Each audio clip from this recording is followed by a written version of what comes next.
नमस्कार दोस्तों।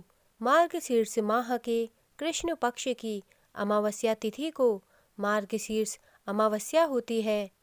मार्गशीर्ष अमावस्या के दिन पवित्र नदियों में स्नान करने और उसके बाद दान करने का विशेष महत्व है। ऐसा करने से पुण्य की प्राप्ति होती है और पितृ भी तृप्त होते हैं। दोस्तों, अमावस्या के दिन जो लोग व्रत रखते हैं उनको अमावस्या की कथा अवश्य सुननी चाहिए। मार्गशीर्ष अमावस्या की कथा इस प्रकार है। पौराणिक कथा के अनुसार एक नगर में एक गरीब ब्राह्मण परिवार रहता था। ब्राह्मण की एक पुत्री थी जो बहुत ही गुणवान और सर्वगुण संपन्न थी। जब ब्राह्मण की पुत्री विवाह योग्य हो गई तो ब्राह्मण ने अपनी पुत्री के लिए वर खोजना शुरू कर दिया ताकि ब्राह्मण की पुत्री को योग्य वर मिले, परंतु गरीबी के कारण विवाह की बात नहीं बन पाती थी। एक दिन ब्राह्मण के घर साधु आए। वह ब्राह्मण की पुत्री का सेवा भाव देखकर बहुत प्रसन्न हुए। साधुओं ने ब्राह्मण की पुत्री को दीर्घायु होने का आशीर्वाद दिया।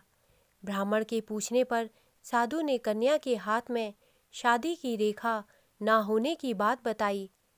ब्राह्मण ने साधुओं से इसका उपाय पूछा। साधु ने बताया कि पड़ोस के गांव में सोना नामक धोबन का परिवार रहता है। कन्या यदि धोबन के परिवार की सेवा करके धोबन से उसका सिंदूर मांग ले तो कन्या का विवाह संभव हो सकता है। साधु देवता की बात सुनकर कन्या ने धोबिन की सेवा करने का प्रण मन में ही कर लिया।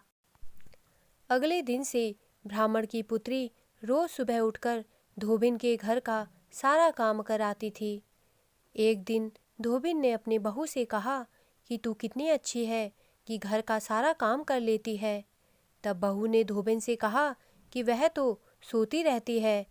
इस पर दोनों बहुत हैरान हुई कि घर का सारा काम कौन कर जाता है। अगले दिन सुबह दोनों प्रतीक्षा करने लगीं। तभी दोनों ने देखा एक कन्या आती है और धोबिन के घर का सारा काम करने लग जाती है। तब धोबिन ने कन्या से इसका कारण पूछा तो कन्या सोना धोबिन के पैरों में गिर पड़ी। कन्या ने सोना धोबिन को अपना सारा दुख सुनाया। कन्या की बात सुनकर धोबिन उसको अपना सिंदूर देने के लिए तैयार हो गई। अगले दिन मार्गशीर्ष अमावस्या का दिन था। धोबिन को पता था कि सिंदूर देने से उसके पति की मृत्यु हो जाएगी, लेकिन सोना धोबिन ने इसकी परवाह नहीं की और व्रत करके कन्या के घर चली गई। सोना धोबिन ने अपना सिंदूर कन्या की मांग में लगा दिया। ऐसा करने से सोना धोबिन के पति का देहांत हो गया। वापस लौटते समय सोना धोबिन ने रास्ते में पीपल के वृक्ष की पूजा की और 108 बार परिक्रमा की। जब सोना धोबिन घर पहुंची तो उसने देखा कि उसका पति जीवित है। सोना धोबिन ने भगवान का धन्यवाद किया। तब से यह मान्यता है कि मार्गशीर्ष अमावस्या को पीपल के पेड़ की पूजा करने से सुहाग की उम्र लंबी होती है। दोस्तों, मेरे द्वारा दी गई जानकारी अगर आपको अच्छी लगी हो तो कृपया मेरे चैनल को सब्सक्राइब करें तथा मेरे वीडियोस को लाइक करें। धन्यवाद।